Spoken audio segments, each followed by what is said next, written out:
Son mari est vivant. Mais si son mari vient à s'endormir dans la mort, elle est libre de se marier avec qui? À qui elle veut, seulement dans le Seigneur. Le principe ici, c'est de marier seulement dans le Seigneur. Mais on peut se demander qui est dans le Seigneur. Par exemple, en Romains chapitre 16, versets 8 à 10, et à Colossiens chapitre 4, verset 7.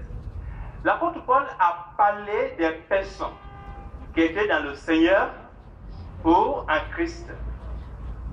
Si vous lisez ces versets, vous allez constater que ces personnes, les personnes en question étaient des compagnons de travail de Paul, des personnes approuvées. Il les appelle les frères bien-aimés, des fidèles ministres, des co-esclaves dans le Seigneur. Ce qui montre une personne dans le Seigneur, c'est quelqu'un qui se vouait sa personne à Jéhovah et qui se fait baptiser. Et qui a montré qu'il est fidèle à Jéhovah. Voilà une personne dans le Seigneur. Donc, avec qui nous fréquentons? Est-ce que c'est une personne dans le Seigneur? Qu'est-ce qui nous pousse parfois à chercher des gens au dehors de la congrégation? Parfois, il y a certains qui disent, bon, je n'ai pas trouvé un frère de mon niveau, quoi. Vous êtes dans quel niveau? Bon, peut-être il n'y a pas un frère ou bien une soeur dans votre niveau ici à Conakry. On peut aller à Zélécoré peut-être. On peut trouver quelqu'un qui est à notre niveau. Et si par exemple on n'arrive pas à trouver, Sierra Leone n'est pas trop loin. Ou bien Libéria. Ce qui est important, c'est de marier seulement dans le Seigneur. Ou bien parfois, peut-être une sœur est en train de regarder un frère, peut-être il y a 2, 3, 4 frères en train de regarder, pensant que peut-être le frère va les aborder. Mais avec le temps, il a vu que le frère a déjà commencé avec une autre sœur. Et avant de se rendre compte, les frères sont finis. Mais dans ce cas, est-ce qu'une sœur ne peut pas aborder lui elle-même un frère? C'est bien possible. Au lieu de laisser tous les frères partir. La bonne sens va nous aider de faire tout possible de marier seulement dans le Seigneur. Après avoir gaspillé le temps, il y a certains qui disent que bon, le monsieur qui m'a abordé, c'est vrai, il n'est pas dans la vérité, mais il a tout. Il a tout seulement, il n'est pas dans la vérité. Est-ce que vraiment il a tout? Quelqu'un qui n'est pas dans la vérité. Il n'a rien. Il n'a rien. Donc, nous voulons faire beaucoup attention. La Tour-de-Galles de 2011, 15 octobre, l'a donné ce conseil. Il dit, sachez qu'un mauvais choix dans ce domaine peut vous causer une peine bien plus dure à supporter que la solitude. N'oubliez pas non plus que le mariage engage pour la vie et qu'on est lié à son conjoint pour le meilleur et pour le pire. Vous savez, Satan le diable, l'ennemi de Dieu, il cherche à anesthésier les humains sur la terre. Vous savez quel est l'effet d'une anesthésie sur quelqu'un? En général, on anesthésie une personne avant une opération chirurgicale pour pas qu'elle sente la douleur. On va l'anesthésier, on va lui injecter un produit et finalement elle va devenir insensible à la douleur. Mais Satan le diable fait exactement la même chose. Vous savez, il se promène avec sa piqûre dans la main et il cherche à anesthésier les humains. et il pique de temps en temps. Dans quel but? Pour que nous soyons complètement insensibles au rappel de Dieu. Et comme quand on est anesthésié, est-ce qu'on se rend compte du temps qui passe? Non. Quand on est anesthésié, est-ce qu'on ressent quelque chose? Non. Quand on est anesthésié, est-ce qu'on peut entendre quelqu'un qui nous parle? Non. Est-ce qu'on peut raisonner correctement? Non. Alors, qu'est-ce qu'il injecte comme produit qui va nous anesthésier? Alors on pourrait dire tout d'abord, le diable nous occupe à des activités stériles, des occupations qui n'ont pas beaucoup de valeur. Et le danger de se livrer à des activités, c'est-à-dire d'occuper pleinement son temps à des activités qui ne sont pas essentielles ou même spirituelles, mais petit à petit on en vient à oublier l'importance de ces rappels et l'imminence du jour de Jéhovah. Et petit à petit, on oublie. D'après Oshéa 8, verset 14, c'est ce qui s'est passé à l'époque des Juifs et du temps d'Israël. C'était pourtant la nation vouée de Jéhovah, c'étaient tous des adorateurs de Dieu, mais à un moment donné, ils avaient oublié Dieu. Alors qu'est-ce que ça veut dire? Oublier Dieu, ça veut dire perdre de vue l'importance de l'adorer comme lui le veut. On ne fait plus ce que demande Dieu. On n'a rien commis de mal, on ne commet pas de péché, on n'a peut-être pas une vie morale, on ne désobéit pas à Dieu, mais en tout cas, on ne fait rien de bien. Vous savez, comme les gens qui disent, vous savez, moi, je ne fais rien de mal. Je ne mens pas, je ne vole pas, je ne tue pas. Oui, mais la vraie question, c'est qu'est-ce que vous faites de bien pour Dieu? Parce qu'on peut dire je ne fais rien de mal, mais la vraie question, c'est qu'est-ce que je fais de bien? Donc ici, un chrétien, par exemple, pourrait penser à tort que pour prendre soin de sa famille, parce que c'est ce que dit 1 Timothée 5,8, n'est-ce pas? Il faut prendre soin des siens, sinon on est pire qu'un homme sans foi. Alors on va mettre ce principe ici, de ce côté de la balance. Mais d'un autre côté, le frère sait aussi que nous avons des réunions auxquelles nous devons assister toutes les semaines. Et dans l'autre plateau de la balance, on va mettre Hébreux chapitre 10, versets 24 et 25. Alors ici, il faut s'occuper de sa famille, et de l'autre côté, il y a l'exhortation, le commandement qui consiste à assister aux réunions de la congrégation. Alors un frère dit, bon, moi j'ai peut-être perdu mon travail, il faut que je prenne soin de ma famille, et on me propose un travail, mais ce travail, on me le propose les jours où il y a les réunions. Alors d'après vous, quel est ici le principe ou le commandement de la Bible le plus important?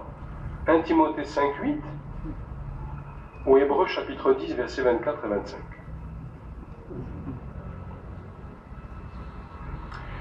On peut équilibrer ces deux principes par un principe qui va nous aider à prendre la bonne décision.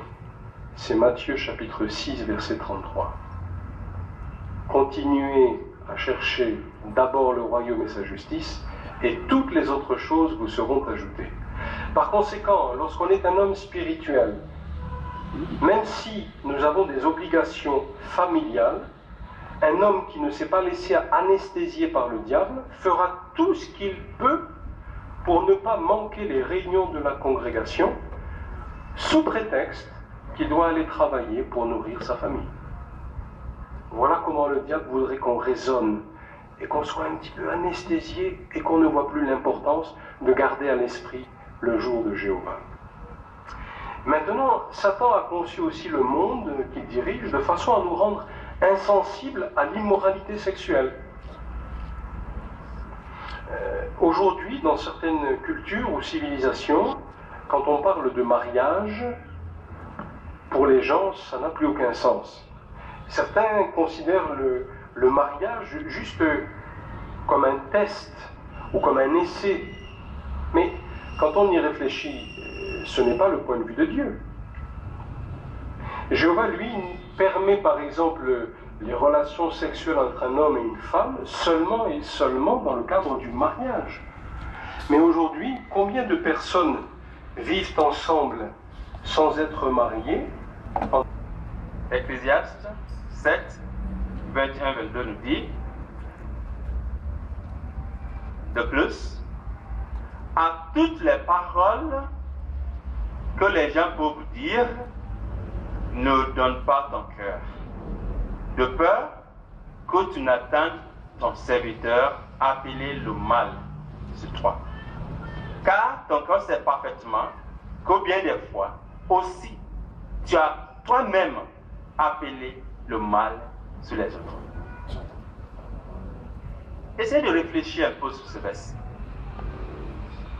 C'est vrai, ça fait mal. On n'aime pas, personne n'aime que quelqu'un parle de mal à lui. Mais le verset là nous montre que parler mal aux gens, ça fait partie de la vie. Même les gens qui sont morts, les gens parlent d'eux. À plus forte raison, les vivants. Donc le verset nous montre que parler en mal des gens fait partie de la vie. Bon, il y a une tour de garde et un réveillez-vous qui a posé une question que je voudrais vous poser aussi. C'est le réveillez-vous de 2001, 22 octobre, page 14. C'est un verset qui est en train de commenter ce verset. Il a dit, ne vous est-il jamais arrivé de critiquer les autres alors qu'il aurait mieux valu vous taire? Qui parmi nous ici qui peut dire franchement et honnêtement que moi, je n'ai jamais critiqué un frère?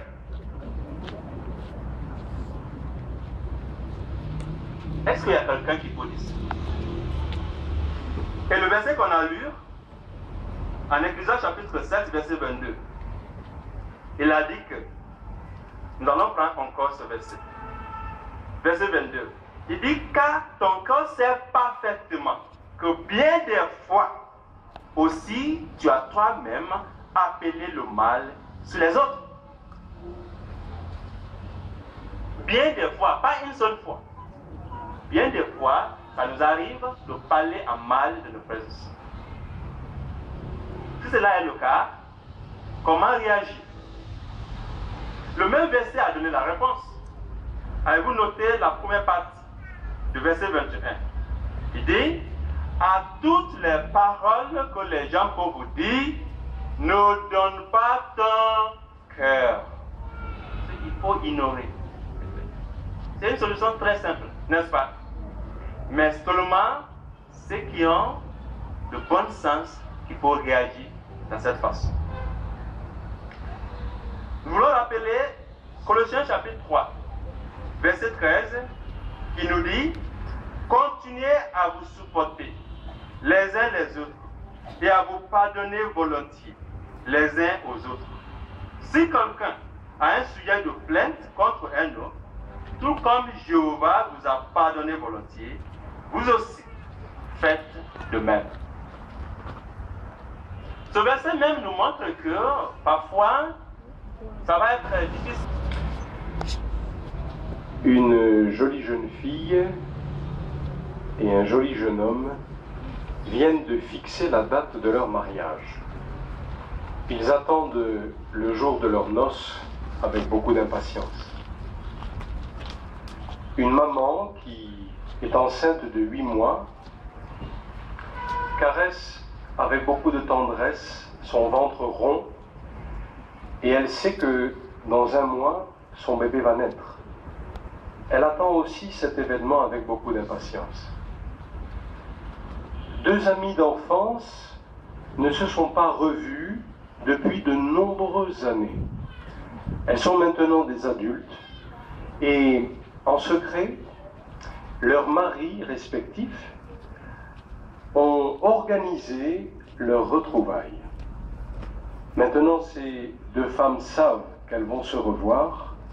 Elles ont hâte de tomber l'une et l'autre dans les bras et elles attendent avec impatience ce moment plein d'émotions. Quel est le point commun entre ces 3 situations? Comme vous l'avez remarqué, ces personnes attendent toutes un jour particulier et qui marquera leur vie. Elle compte bien être prête quand ce jour arrivera, n'est-ce pas? Et pour rien au monde, elle ne voudrait manquer cette échéance qui sera un souvenir extraordinaire dans leur vie.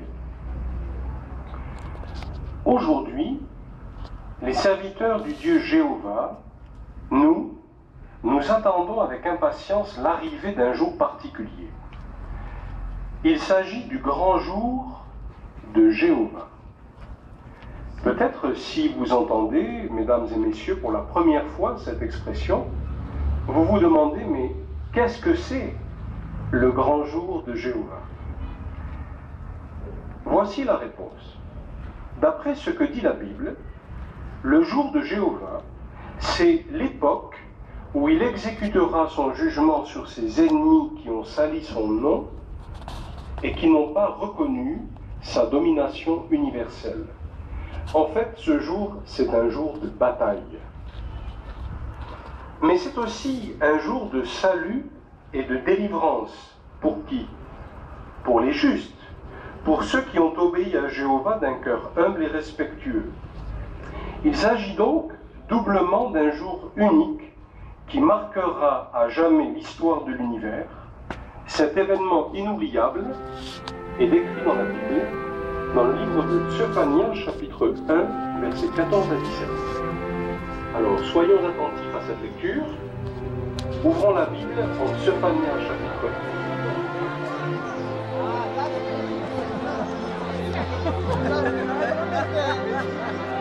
1. Pardon, je dois faire des...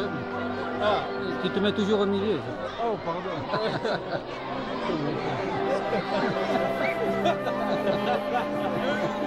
C'est bien?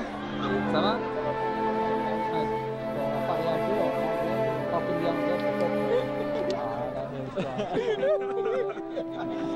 C'est même pas guinéen. Notre loaf. Il dit loaf, c'est quoi ça, loaf? T'as pas dit loaf. C'est bien.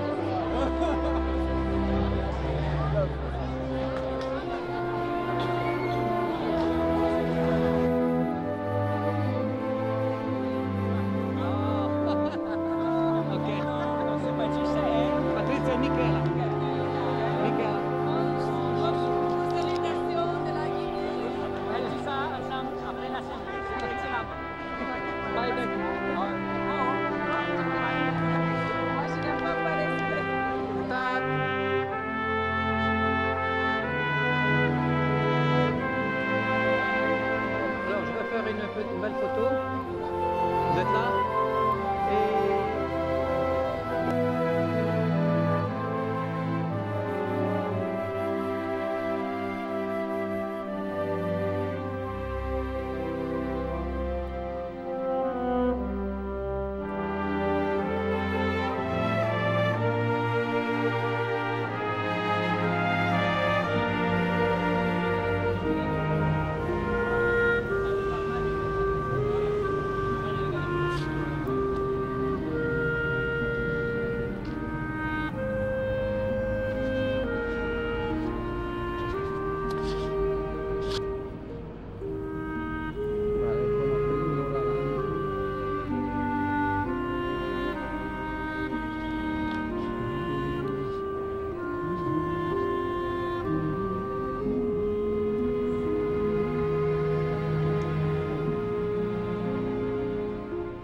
On va vous embaucher pour couper l'herbe en Italie.